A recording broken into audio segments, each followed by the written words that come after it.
Patricia Gagne, often referred to as Patty, was born and raised in Worcester, Massachusetts. She grew up in the Maine South neighborhood, an area that, while not affluent, was considered safe and familiar, a place where children played on the sidewalks, neighbors knew each other by name, and families looked out for one another. Her family lived in a modest first-floor apartment at 71 Southgate Street, just a few blocks from the heart of the city and within walking distance of the bustling Main Street corridor. Patricia was the eldest daughter in her family, and her role as a big sister was one she took seriously. She was known for helping her mother, Lorraine, with household chores and for looking after her younger siblings. Her brother Frank would later recall that Patricia was a nurturing presence at home, always willing to lend a hand. Her mother, Lorraine, was a central figure in Patty's life. The two shared a strong bond, and Patty was diligent about keeping her mother informed of her whereabouts. Patty attended South High Community School, where she was a senior at the time of her death. She aspired to attend college in California, where she hoped to major in accounting. This goal was admirable given her circumstances. Few in her neighborhood had the means or opportunity to consider out-of-state colleges, especially on the West Coast. But Patty was determined to carve out a future for herself, and she was willing to work hard to make it happen. On the evening of October 22nd, 1984, Patty spent her time at her boyfriend's residence after finishing her shift at Abdow's Big Boy restaurant in Auburn. Having the rest of the night off from work, she had arranged to be driven home by her boyfriend's brother. When the brother became unexpectedly unavailable around 11 p.m., Patty opted to take public transportation instead. Her boyfriend escorted her to the bus stop at the intersection of Main and Woodland Streets in Worcester. He remained there until she boarded the bus safely. Another detail to note is that there was heavy rain, which reduced visibility and left the streets slick. Patty engaged in a brief conversation with the bus driver during the ride, as recalled in subsequent interviews. The bus traveled along its regular route, passing through the Clark University area before stopping at the designated drop-off point of Main Street opposite Gate Street. This location placed Patty just 2 blocks from her family's apartment. To get home faster, Patty took a shortcut through the industrial corridor near the former Crompton and Knowles complex. This route traversed railroad tracks and cut through longer residential pathways. Witness accounts later confirmed she turned onto Grand Street, walking eastward towards Southgate Street. Crucially, at least one independent observer reported seeing an unidentified male figure trailing approximately 50 feet behind her as she navigated this stretch. However, it seemed that Patty never noticed that she was seemingly being followed. This could very well have been because of the heavy rain, which may have masked the sound of approaching footsteps. When she failed to return home, her mother and neighbors began searching the area the following morning. The first sign of trouble was the discovery of Patty's purse, abandoned on the wet pavement of the railroad tracks. This prompted the family to contact police again after their initial missing person report had not resulted in a search. A Worcester police officer, Curtis Goodrich, followed a trail of Patricia's belongings, her leather jacket stained with blood, a pair of sneakers, an umbrella, and personal photos scattered over approximately 300 feet. This trail led him to a 6-foot deep window well at the rear of the Crompton and Knowles factory on Grand Street, just 2 blocks from Patty's home. Around 12:45 p.m. on October 23, 1984, Officer Goodrich lifted a large piece of cardboard and discovered Patricia's naked body, partially concealed under cardboard and discarded lumber. The autopsy revealed that Patricia had suffered multiple severe blows to the head, resulting in a fatal skull fracture. Although a wire was found wrapped around her neck, the medical examiner determined that the cause of death was blunt force trauma, not strangulation. The presence of the wire, however, indicated that the killer may have attempted to strangle her or used it as a means of control during the attack. Evidence also confirmed that Patricia had been sexually assaulted. In the immediate aftermath of the discovery, the police department assigned 16 officers to the case and collected over 80 pieces of evidence from the scene, all of which were sent to the FBI for analysis. However, forensic science in 1984 was limited. DNA profiling was not yet in common use, and investigators had to rely on blood typing, hair analysis, and other less definitive methods. Despite the volume of evidence, these techniques did not yield a suspect at the time. The investigation into the murder faced significant challenges. There was a delay in police involvement after her disappearance was first reported, which may have resulted in the loss of crucial evidence. Over the years, several suspects and theories emerged. A local cab driver was questioned after rumors linked him to the crime, but no physical evidence connected him to Patty's murder. Police also investigated transients and factory workers in the area, but their alibis held up under scrutiny. Investigators explored the possibility that the murder was connected to other unsolved homicides in New England, but no clear patterns emerged. Throughout the investigation, Patty's mother was vocal in her criticism of the police, citing a lack of urgency and poor communication during the crucial early hours and days of the case. As of 2025, Patty's murder remains unsolved. The police department's cold case unit continues to review evidence, re-interview witnesses, and apply advanced forensic techniques in hopes of finally identifying the perpetrator. Despite these efforts, no suspects have been publicly named in decades, though investigators believe the killer likely had some connection to the local area, particularly the abandoned factory where Patty's body was found. With each passing day, I find it more and more crucial that we need to securely protect ourselves online, and today's sponsor Surfshark does just that. If you've somehow never heard of Surfshark yet, they provide online solutions to safeguard your data and privacy online. It allows you to browse privately by encrypting your internet activity, blocking ads and malware, and more. And for a limited time, you can get in on an exclusive deal that nets you an additional free 4 months. More on that in a bit. Surfshark doesn't just protect my privacy while I'm browsing the web, but it provides additional benefits, including access to exclusive content on sites such as Netflix that are reserved only for particular countries. I also recently learned that certain online purchases actually provide price advantages based on location, which Surfshark allows me to change. Surfshark offers over 3,200 different servers in over 100 locations, and they also provide 24/7 customer service. For a limited time, I'm partnering with Surfshark to bring you an extra 4 months if you use the link in the description or use my code "Don't Look" during checkout. I also haven't even mentioned that Surfshark has a 30-day money-back guarantee, so there's absolutely no reason to not give them a shot. Thank you to Surfshark for sponsoring the video.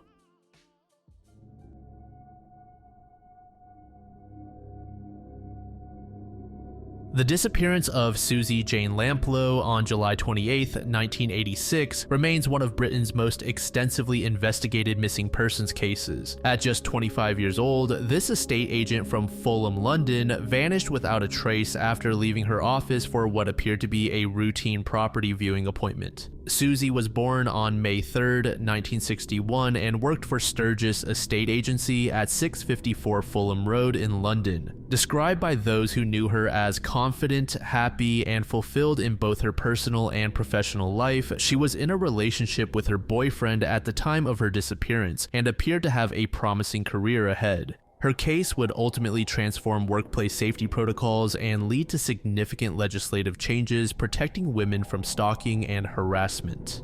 On the fateful Monday morning of July 28, 1986, Susie's office diary recorded a seemingly routine appointment. One entry said, 12:45 Mr. Kipper, 37 Shorolds OS, the OS annotation signifying outside the property. This mysterious client, known only as Mr. Kipper, had arranged to view a house on Shorolds Road in Fulham. The appointment would be the last confirmed activity of Susie's life. 3 separate individuals saw her outside 37 Shorolds Road between 12:45 and 1 p.m.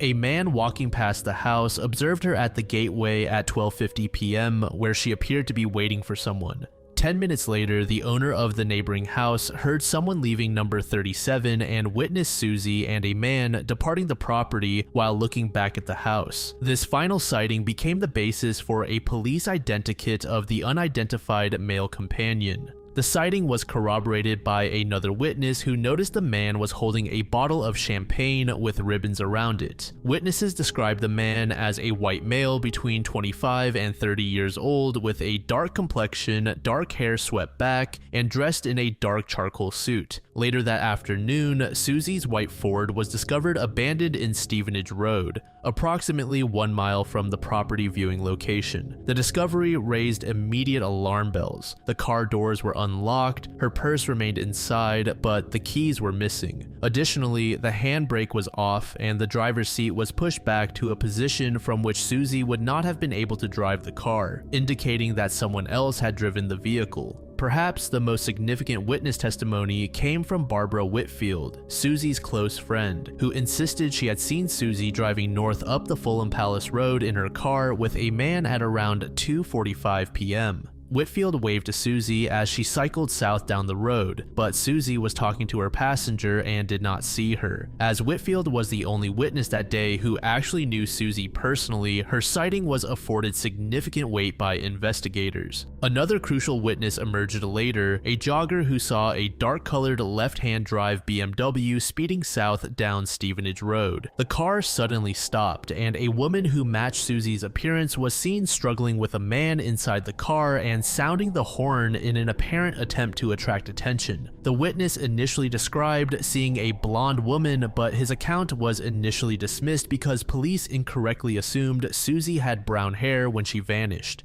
Instead, she had actually tinted her hair blonde on the Friday before her disappearance. When she failed to return to her office by 3:30 p.m., her colleagues became concerned. At 4:30, they traveled to 37 Shorolds Road to check on her, but she was not there. By 5:30, they contacted police to report her missing. The initial investigation faced significant challenges due to the technological limitations of the time. Police conducted the investigation without computers, using an old-fashioned card index system in which all leads were filed on approximately 26,000 cards. Because Susie was initially only considered a missing person rather than a murder victim, known criminals in the area were not immediately considered as suspects. One of the most intriguing aspects of the case emerged through investigation of events preceding Susie's disappearance. 3 days before she vanished, the same day that John Cannon was released from nearby Wormwood Scrubs prison, Susie had visited the Prince of Wales pub in Putney, which was also frequented by John. While there, the contents of her handbag went missing and she arranged to collect her belongings at 6 p.m. on Monday, July 28th, the day she disappeared.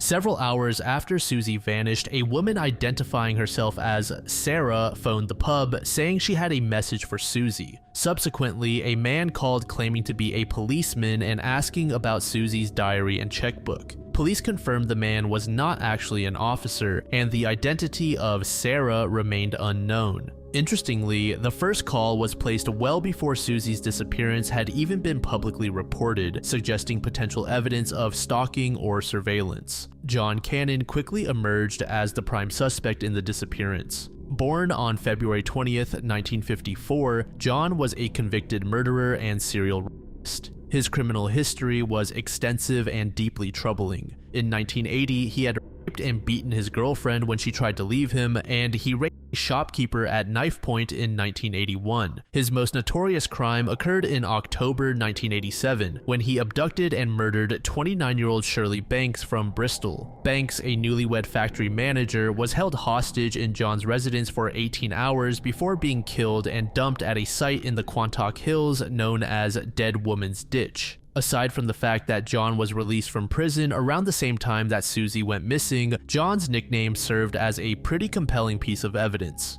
In prison, John was known as Mr. Kipper because he wore Kipper-style broad ties. In the weeks before the disappearance, John had told inmates and workmates that he was frequenting wine bars in Fulham and had met a new uptown girlfriend named Susu. Susie had visited some of these same wine bars, including one located opposite from her office. The link between John and the Susie case became more apparent following his arrest for the murder of Shirley Banks.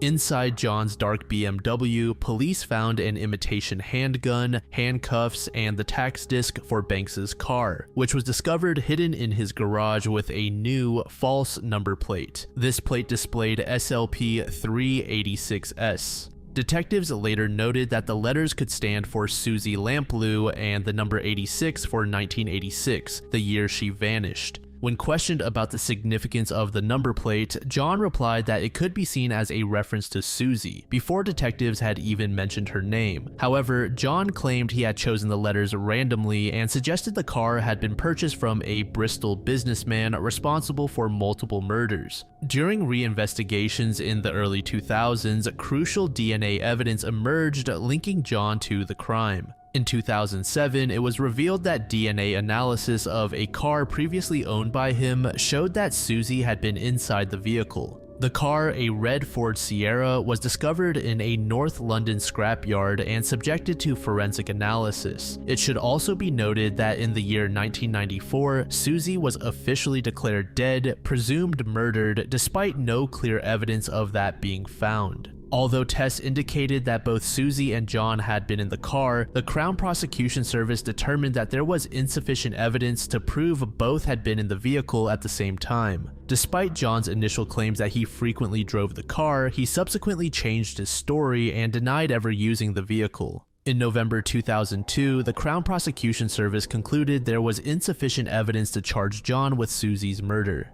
Despite this decision, Scotland Yard took the unusual step of holding a press conference that same month, publicly naming John as the man they believed was responsible. They also announced that all other possible suspects had been eliminated and that John was their only suspect. Based on information from John's former girlfriend, Gilly Page, who claimed John had told her that Susie was buried at Norton Barracks, police conducted various searches over the years. However, the area had been significantly redeveloped, with houses now standing where investigators wanted to dig. In December 2018, police conducted an extensive search of a property in Sutton Coldfield, West Midlands, the former home of John's mother. The search involved 15 officers, an archaeologist, and ground-penetrating radar, with teams dismantling the garage and removing its concrete floor while also searching the back garden. After 2 weeks of excavation, police announced that no evidence had been recovered. In 2023, new developments emerged when police launched a forensic review of evidence found in Susie's abandoned car.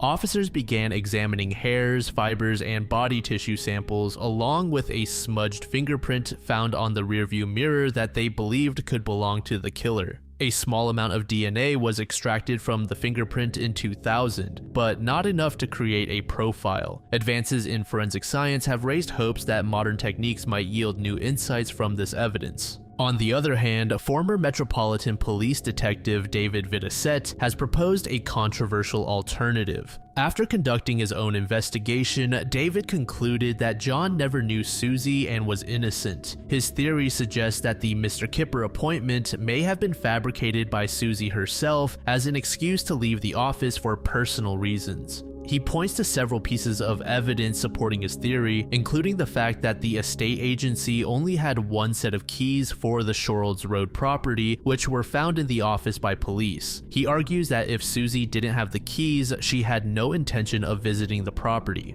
David also notes that the key witness who claimed to see a man and woman outside the property has since passed away, and the witness's nephew stated that he was never entirely certain the woman was Susie. In 1988, journalist Andrew Stephen published a highly controversial book about the case that caused significant distress to her family. The book included several allegations about Susie's personal life and suggested she might have been involved in prostitution. The Metropolitan Police took the step of defending Susie's character, stating that their investigations revealed, quote, nothing more than that Susie was a modern young woman. The family brought legal action and forced Andrew to add a disclaimer stating that they did not recognize his portrayal of their daughter. Susie's parents, Diana and Paul, channeled their grief into creating lasting change through advocacy and charitable work. Diana had previously run a company called Slimnastics before her daughter's disappearance. Following Susie's vanishing, she became a tireless campaigner for women's safety and personal security. Both Diana and Paul were appointed officers of the Order of the British Empire for their charitable work.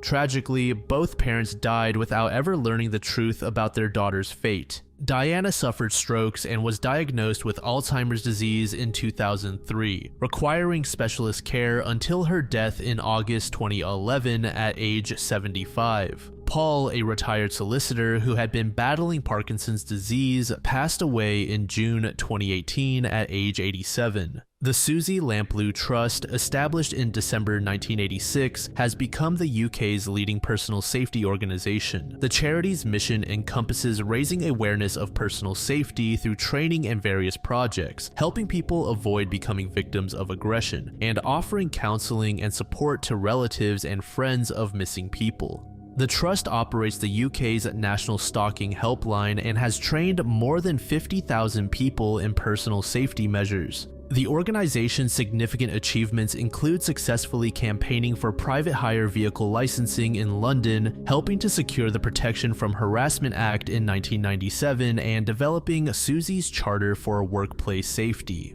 The Trust continues to deliver personal safety and lone working training to organizations across the UK and campaigns to ensure better protection for victims of stalking and lone workers.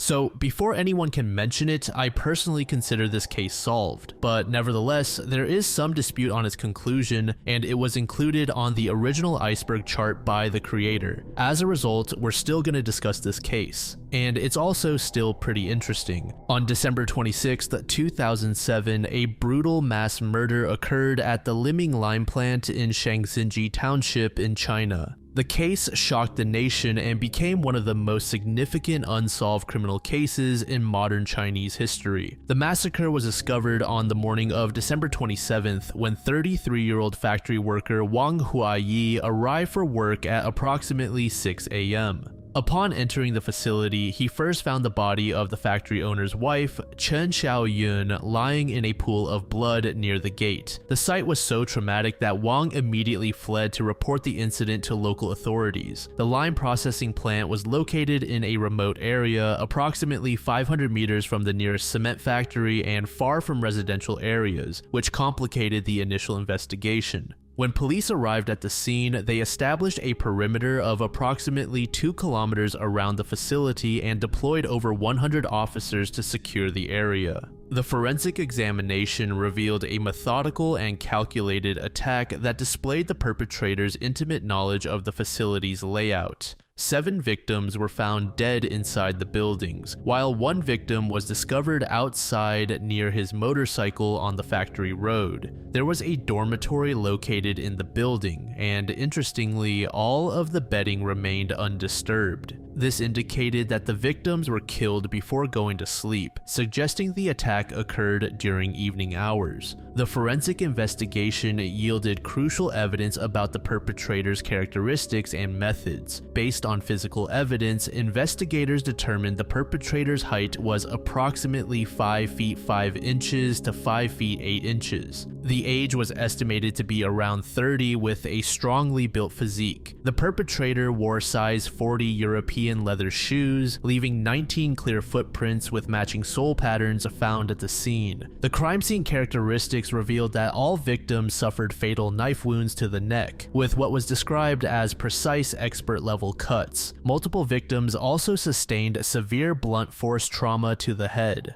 The perpetrator wore gloves throughout the attack, leaving no fingerprints. All mobile phones at the scene were also dismantled, with SIM cards removed and discarded separately. Extensive searching of rooms, drawers, and personal belongings showed that the motive was likely just financial. The 8 victims were Wang Shushu, age 56, who was the factory owner and operator of the lime processing plant. Chen Xiaoyun, age 54, was Shushu's wife, found near the factory gate. Wu Xiaofa, age 33, who worked as a truck driver and was Shishu's relative by marriage. Wang Chunlian, age 32, was Yaofa's wife and served as the factory cook. Wu Liangbo, age 9, was the couple's son. Wang Shijun, approximately 60 years old, was a factory worker responsible for kiln operations. Huang Shigui and Yuan Jiazi were also around 60 and both worked as factory employees. The youngest victim, Wu Liangbo, was a 4th grade student at the local elementary school who had been brought to the factory by his father that evening to change clothes and celebrate his upcoming birthday. His death left the locals and investigators particularly shocked. Based on forensic evidence and witness testimony, investigators reconstructed the timeline of events.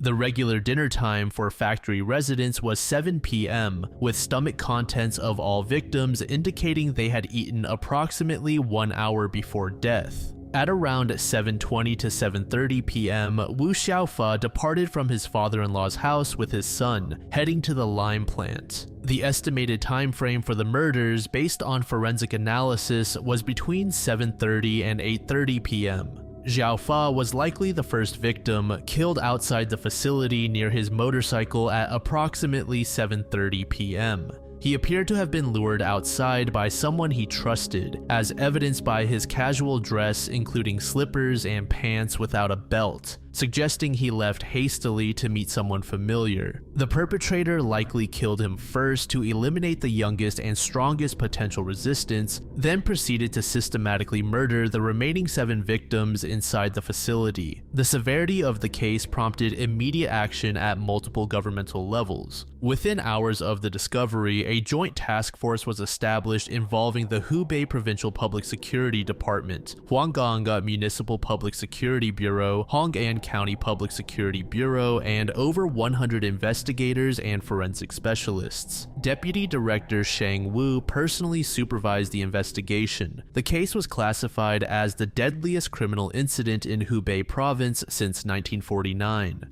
Authorities offered substantial financial incentives for information leading to the killer's capture. The initial reward in 2007 was worth around $7,000. This was increased in 2009 to $75,000. Public notices were posted throughout the region, and television announcements were broadcast to encourage witnesses to come forward. As previously mentioned, it's believed that money was the primary motive for the attack. Approximately 6 weeks before the murders, Wang Shishu's home had been burglarized, with about $2,000 worth of cash stolen. This earlier theft established a pattern of criminal interest in the family's finances. Additionally, Shishu was in the process of selling the lime plant at the time of his death. It's said that he expected to get at least $20,000 for the factory. Investigators theorized that the killer may have been aware of this potential windfall and planned the attack accordingly. On the day of the murders, Shishu had traveled to Wuhan and later to Hekou town, returning in apparently good spirits, suggesting positive developments in the plant's sale. This timing raised questions about whether the culprit had inside knowledge of the business transaction. The investigation initially focused on individuals within Wu Xiaofa's social circle, given evidence suggesting he was the first victim and likely knew his killer.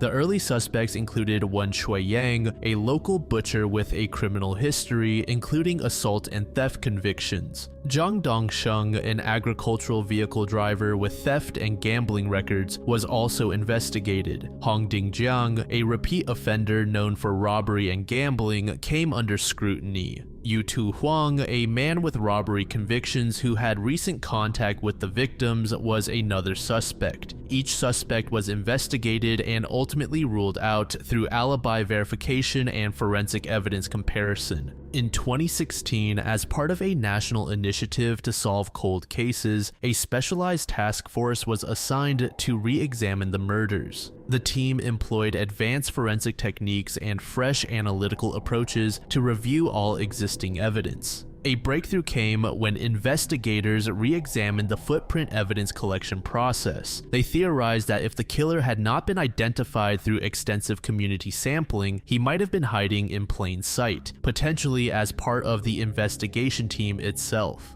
Acting on this theory, investigators issued a no-penalty amnesty for anyone who had withheld footprint samples during the original investigation. This approach yielded over 50 additional footprint samples. Among the newly submitted evidence was a suspicious footprint belonging to Huang Shufei, a local resident who had participated in the original investigation as a volunteer helping with evidence collection and registration. Forensic analysis revealed several compelling connections, including his footprint matching evidence from the crime scene. He had business relationships with the lime plant and was familiar with Wu Xiaofa. He was also the cousin of one of the victims. His role in evidence collection had allowed him to conceal his own footprint sample. In 2016, Huang Shufei was arrested based on the forensic evidence match. During interrogation, he eventually confessed to committing the murders. According to a statement, the primary motive was a financial dispute with Wu Xiaofa over unpaid transportation fees. However, investigators believe the true motive was more complex, involving Shifei's knowledge of Wang Shishu's plan to sell the lime plants.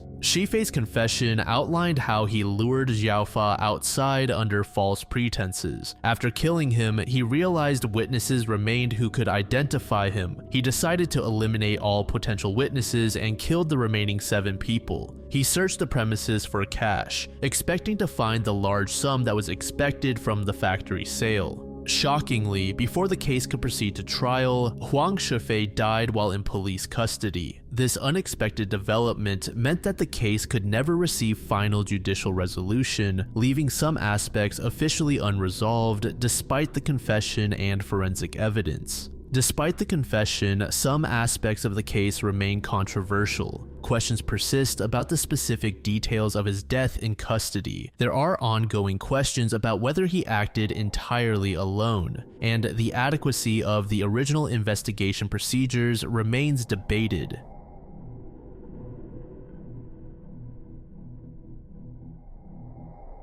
On November 22, 2005, a quiet Tuesday morning before Thanksgiving transformed into a nightmare for the small community of North Augusta, South Carolina. What began as a routine coffee gathering among friends escalated into a violent shooting spree that would claim 1 life, wound 2 others, and leave a community searching for answers decades later. The North Augusta Huddle House shooting stands out as one of the most captivating mysteries in South Carolina due to its apparent randomness and the gunman's ability to vanish without a trace. North Augusta is a small town situated along the border between South Carolina and Georgia. The shooting occurred in a bustling commercial area along Highway 25 at Interstate 20's Exit 5, surrounded by fast food restaurants and small shopping centers. This location's accessibility and high traffic volume would later complicate the investigation, as thousands of vehicles pass through the area daily. At the heart of this incident was a group of retirees who had formed a morning coffee club, jokingly referring to themselves as the Board of Directors. These men had maintained their routine for approximately 20 years, meeting regularly at the local Huddle House to discuss their lives and maintain friendships forged over decades. The restaurant, a 24-hour diner-style establishment popular throughout the East Coast, served as their unofficial headquarters. William Powell, 61, was a hardworking man who valued his family. He had dedicated over 34 years of his life to the Georgia Department of Transportation, working as an engineer before retiring in 1996. Powell had been married to Mary Alice Powell for decades, and together they had raised 2 daughters. At the time, he was enjoying his 9th year of retirement, savoring the freedom to spend mornings with his close friends.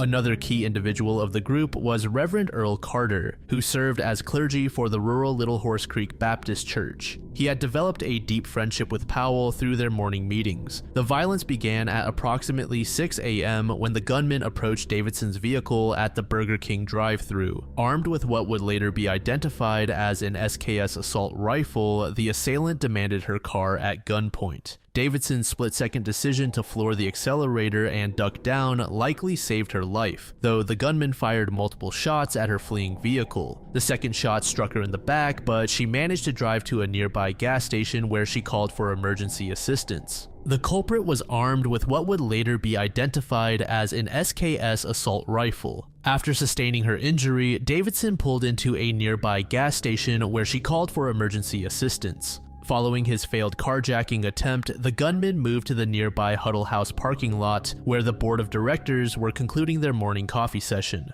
Carter later recalled having an uneasy feeling about that morning. As he and Powell stepped into the crisp morning air and headed toward their vehicles, Powell spotted the approaching gunman and warned his friend, "Preacher, that man right there has a gun." During Carter's recollection, he said, "I turned and looked and I saw him raise the gun, and then the next thing I know, I'm talking to the chief of police. He never said a word. He just ran up and started shooting. The gunman fired at least 2 shots without provocation or apparent motive. One bullet struck Carter in the throat, while another hit Powell directly in the head, proving instantly fatal." The randomness of the attack particularly disturbed investigators, as the gunman made no attempt to rob the victims or steal their vehicles. After the shooting, the gunman fled to the parking lot of a nearby Circle K convenience store and Bojangles restaurant, where he encountered Ida Mae Heath. At gunpoint, he carjacked her 1991 Oldsmobile 4-door sedan. Emergency services received the first reports of the shooting at 6:12 a.m., with dispatchers noting multiple reports of gunfire at both the Burger King and Huddle House locations.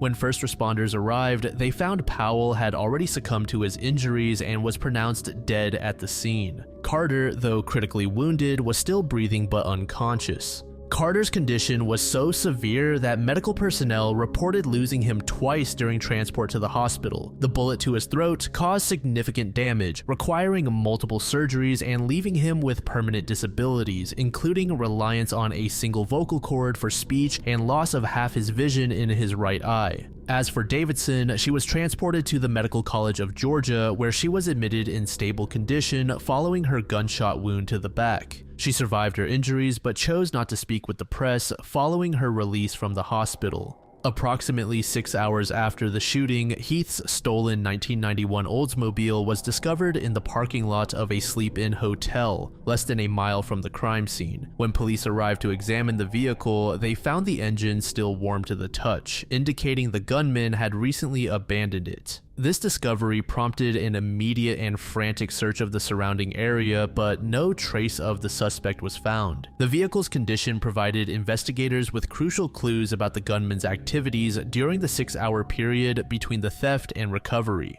The car had been filled with gas when stolen, but was nearly empty when found, leading investigators to estimate the vehicle had been driven between 100 and 300 miles. This distance could have taken the gunman to numerous populated areas in Georgia, South Carolina, or even North Carolina before returning to the North Augusta area. Investigators recovered at least 5 shell casings from the crime scene, all identified as 7.62 by 39mm Wolf brand ammunition. John Lewis, owner of Carolina Precision Rifles, described the SKS as an ugly gun likely imported from China, popular among criminals due to its low cost and availability. The weapon's characteristics made it particularly dangerous, as noted by Lewis. A lot of people buy them because it's just an inexpensive gun. It's very possible he stole it. He may have bought it, but if he was crazy enough to buy it to do what he did, he probably couldn't have passed the background check.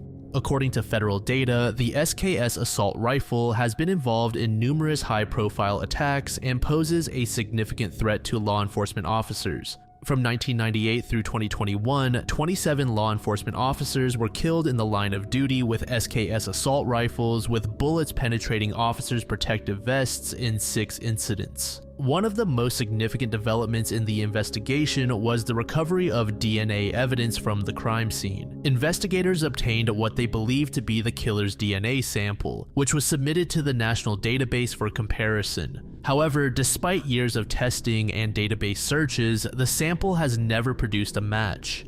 This forensic evidence represents perhaps the best hope for eventually solving the case, as DNA technology continues to advance and databases expand. The preservation of this evidence ensures that if the perpetrator is ever arrested for another crime or voluntarily submits a sample, a match could be made. A composite sketch was created based on witness accounts, though investigators expressed limited confidence in its accuracy given the traumatic circumstances. The suspect was described as a white male between 20 and 25 years old, standing at around 5 feet 7 inches tall, weighing approximately 180 pounds, with brown eyes, dark eyebrows and sandy brown hair. He was reportedly wearing a heavy multicolored jacket, a black or dark blue ski mask, and heavy brogan shoes. Police Chief Lee Wetherington acknowledged the sketch's limitations, stating, "I wouldn't rely totally on it." Carter himself admitted the traumatic nature of the encounter affected his recollection. "I have no idea who got shot first, me or Powell. It happened so fast. If the guy responsible was standing next to me, I wouldn't recognize him." The investigation consumed significant resources from both the North Augusta Police Department and the North Augusta Department of Public Safety. Over the years, investigators have received more than 300 tips from concerned citizens, thoroughly investigated at least 12 suspects, and conducted searches extending as far as Delaware and throughout the Midwest. Unfortunately, all investigated suspects have been cleared of wrongdoing, with airtight alibis eliminating them from consideration.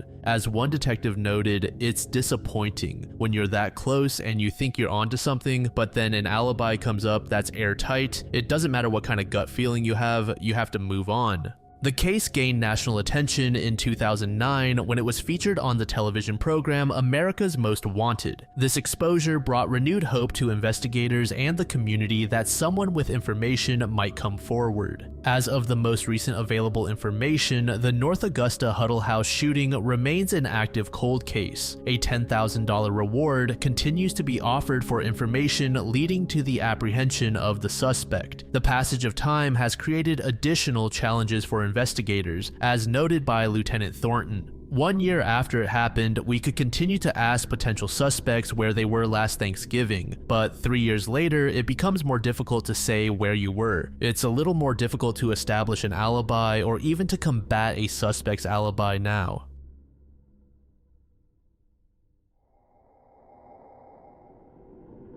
The case of John Babacombe Lee is one of the most interesting and perplexing incidents that occurred in British criminal history. Born on August 15, 1864 in the Devon village of Abbot Skerswell, Lee achieved a worldwide notoriety not for the crime he allegedly committed, but for his miraculous survival of 3 consecutive execution attempts on February 23, 1885. John Lee was born into a working-class family in a small village with fewer than 500 residents. His father, John Lee Sr., worked as a clay miner and part-time farmer, while his mother was Mary Lee. The family included his elder sister Amelia and half-sister Elizabeth Harris, who would later play crucial roles in the case. Elizabeth was the illegitimate daughter of Mary Harris, born in 1855 to an unknown father, and spent her early years with her maternal grandmother, Betsy Stevens, at Pepperton Farm in Kingsteton. At age 14, Lee began working as a page boy for Miss Emma Keyes at the Glen, earning 3 shillings per week. Despite his comfortable position, Lee harbored dreams of naval service and, against his parents' wishes, joined the Royal Navy on October 1st, 1879, at age 15. His naval career initially showed promise, with Lee earning a special book prize for general progress after his first year aboard HMS Impregnable at Devonport.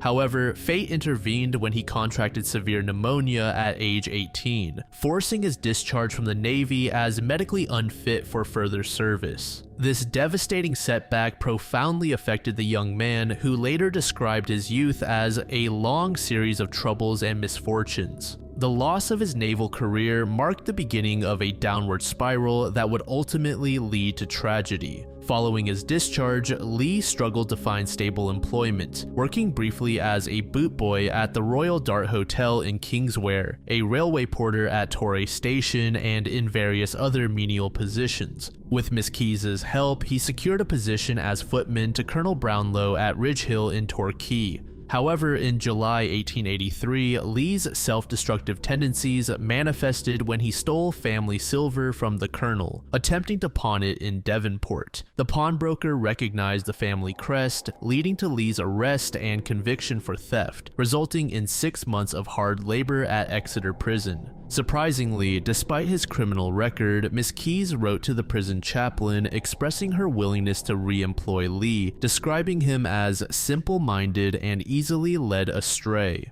Upon his release in January 1884, Lee returned to the Glen as a gardener and footman, where his half-sister Elizabeth Harris already worked as cook. And before we continue, we need to go over some more information regarding Keyes. Emma Keyes was born in Edmonton in 1816 and was 68 years old at the time of her murder. Contrary to popular belief, she had never been a lady-in-waiting to Queen Victoria, though her family did have some royal connections. Her mother had nursed the infant Princess Victoria when the royal family visited Sidmouth, and Emma had met the future queen when she visited the Glen in 1833. Prince Albert and the Prince of Wales, later King Edward VII, also visited Babbacombe in 1852. Miss Keyes inherited the Glen from her mother in 1871 and was known throughout the area as a devout Christian woman who held daily prayers and regularly attended St. Mary Church Parish Church. She was well regarded in the local community for her generosity to the poor despite only being financially comfortable rather than wealthy. The property, built in 1812, was a long two-story thatched building situated almost level with the beach, commanding striking views of the sea.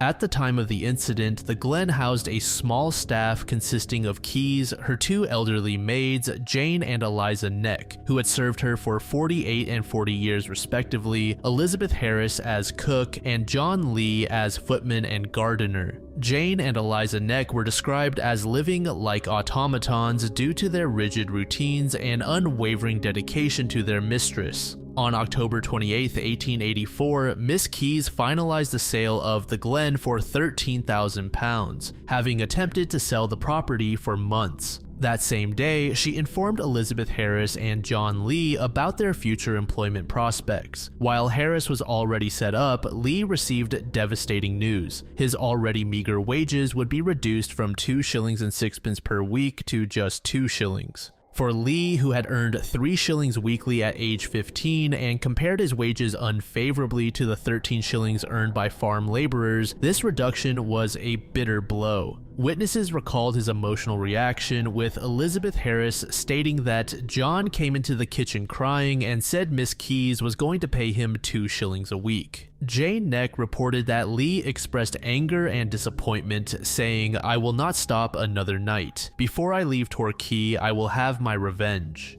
During this period, Lee was engaged to Kate Farmer, a dressmaker whom he had met while working for Miss Keyes. Under the strain of his uncertain employment prospects, Lee wrote to Kate suggesting they end their engagement, citing his unsettled state and weariness with his work. However, Kate responded with a heartfelt plea, refusing to break off their relationship. The household atmosphere grew increasingly tense as Miss Keyes announced her plans to sell the property, with no guarantee that new owners would retain the existing staff. Elizabeth Harris, who was 3 months pregnant with an illegitimate child at the time, faced her own concerns about future employment and social disgrace. On Friday, November 14th, 1884, Miss Keyes felt unwell and retired to her room at 5 p.m. That evening, prayers were held at 11 p.m., attended by Harris, Jane Neck, and John Lee, after which Lee retired to the pantry where he slept, while the others went to their respective rooms. Keyes was last seen in her dining room, writing in her journal. In the early hours of November 15th,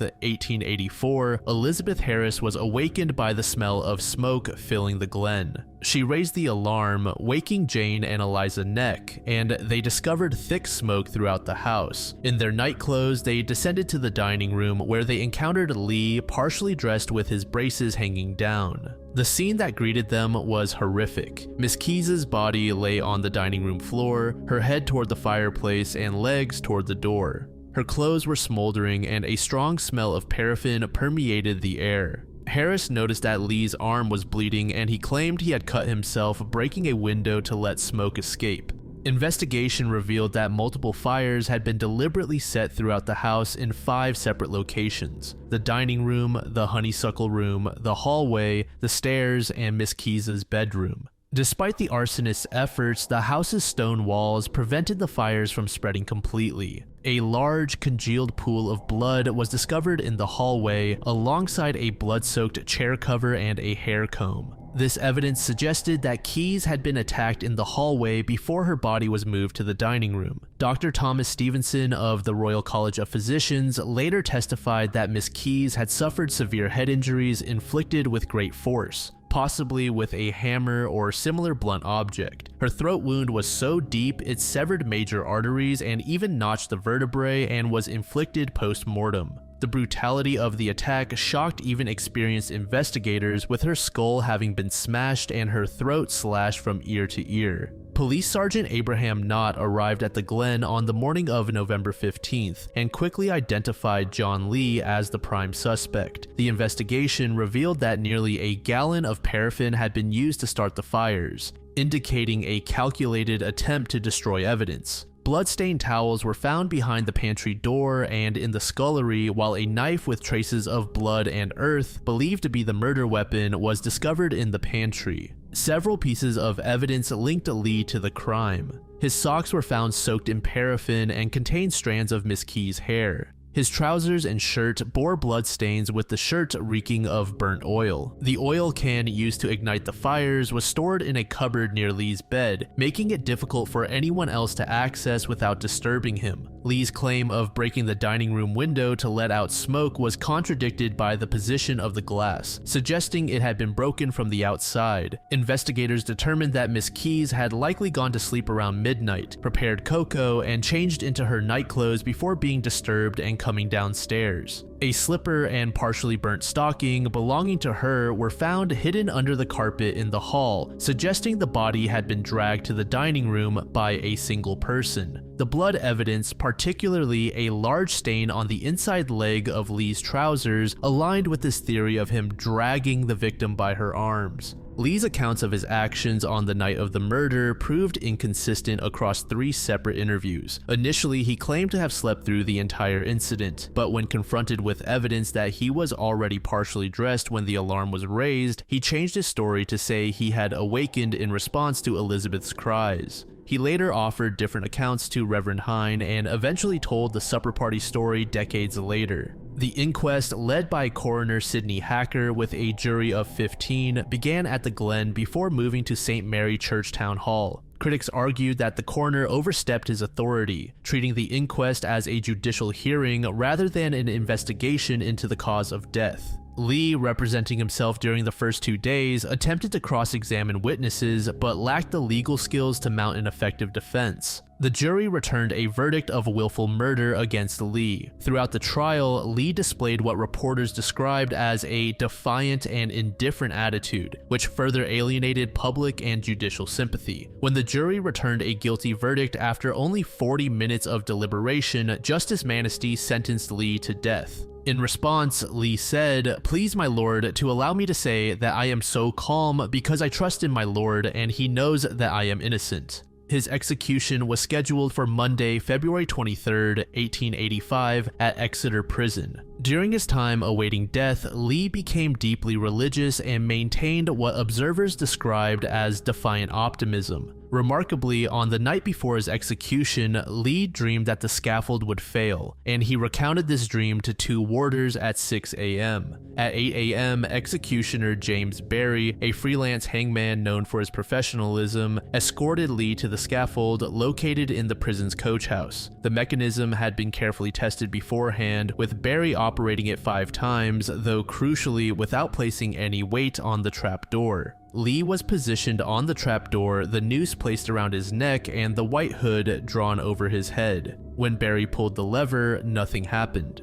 The trapdoor moved only a couple of inches, leaving Lee standing on tiptoe but very much alive. Prison officials frantically examined the apparatus, made adjustments with saws and axes, and tested it again, whereupon it worked flawlessly. The second attempt proved equally unsuccessful. Despite the mechanism working perfectly when tested without Lee, it stubbornly refused to function when he stood upon it. After more modifications and successful tests, a third attempt was made with the same result. Each time Lee was removed from the platform, the trapdoor operated perfectly, yet when he stood upon it, the mechanism failed. After the third failed attempt, the prison medical officer refused to participate further in the proceedings, stating that it would be cruel to continue. Without the medical officer's presence, required by law to certify death, the execution could not proceed legally. Lee was returned to his cell, and news of the botched hanging quickly spread, causing a sensation across Britain and beyond. The nature of Lee's survival prompted immediate intervention from Home Secretary Sir William Harcourt, who commuted Lee's sentence to life imprisonment. Harcourt stated that it would shock the feeling of anyone if a man had twice to pay the pangs of imminent death. The Home Office ordered a thorough investigation into the failure of the device. The official investigation determined that when the gallows had been moved from the old prison infirmary to the coach house, the drawbar became slightly misaligned. This misalignment caused the trapdoor hinges to bind and prevented them from dropping cleanly. The executioner, James Barry, later suggested that Lee's weight was sufficient to jam the iron catches in a way that the test weights could not replicate. Various alternative theories emerged to explain the mechanical failure. Many contemporary observers interpreted the gallows malfunction as God's hand protecting an innocent man. Some suggested that the real murderer had bribed the hangman, or that convict carpenters had deliberately fixed the scaffold. Initial theories blamed the previous night's rain for causing wooden components to swell, though examination revealed the planks to be dry. Ernest Bowen Rowlands proposed that a prisoner had inserted a wooden wedge to block the trap, removing it during tests.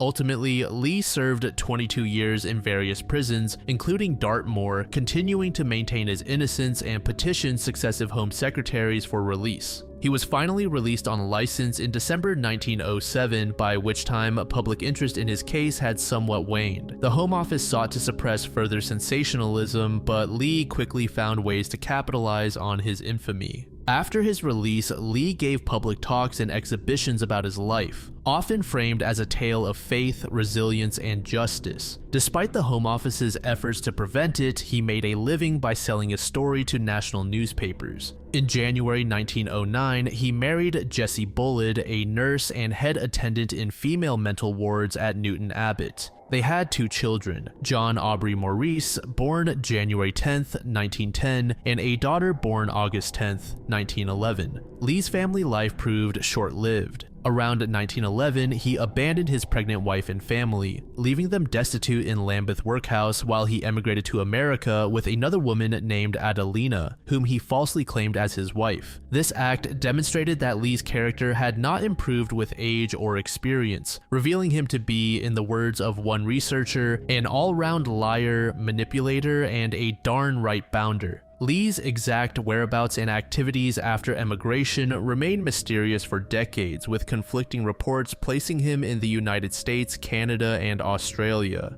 Recent research suggests that he lived illegally in Milwaukee, Wisconsin with Adelina, where they had a daughter born in 1914 who died suddenly in October 1933. It's said that Lee worked as a shipping clerk and died on March 19, 1945 at age 80, never having become a legal American citizen. He was buried at Forest Home Cemetery in Milwaukee under the name James Lee. In March 1936, an intriguing article appeared in the Torquay Herald and Express, claiming to reveal the true story of Miss Keyes' murder. According to this account, Lee had allegedly confided in 2 men after his release, asserting his innocence while admitting to covering up for a friend. The article described a late-night supper party at the Glen involving a man of high public standing who killed Miss Keyes in a fit of rage when she threatened to expose his indiscretions. Another prominent alternative theory implicates Lee's original solicitor, Reginald Gwynne Templar, as the actual murderer. This theory suggests that Templar was the father of Elizabeth Harris's illegitimate child and was having an affair with her. If Miss Keyes had discovered their relationship, it would have provided a compelling motive for murder. Supporting this theory is the fact that Templar withdrew from Lee's defense just before trial due to illness and died in 1886 at age 29 from general paralysis of the insane, possibly caused by a